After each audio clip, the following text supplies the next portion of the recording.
Today, I'll be showing you how to unlock any phone from any carrier through a simple and free method.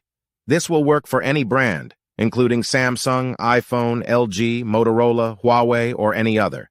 If you happen to have a carrier app installed on your phone, unlocking it will be even easier. After following the steps in this video, you won't need an unlock code. Instead, you'll simply wait for a message in the carrier app indicating that your phone has been unlocked. For iPhone users, just connect your device to Wi-Fi, and the unlock should activate.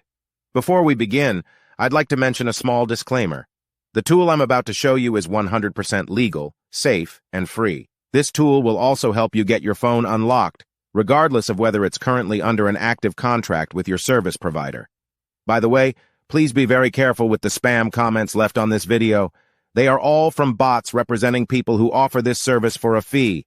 We might be affecting their business since I'm showing you a free method to unlock your phone from carriers. Follow my exact steps from this video, and after that, you will have a phone that will work with any SIM card from any carrier in the world.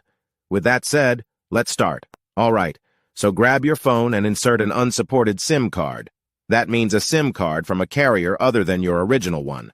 After powering up your phone, you'll receive a message asking for an unlock code. Once you enter the code, your phone will be fully unlocked and ready to use with any carrier. Here's the best part. You can unlock your phone for free on this website. Just follow the instructions here, and you'll unlock your phone for free using a simple method. Thanks so much for watching this video. See you.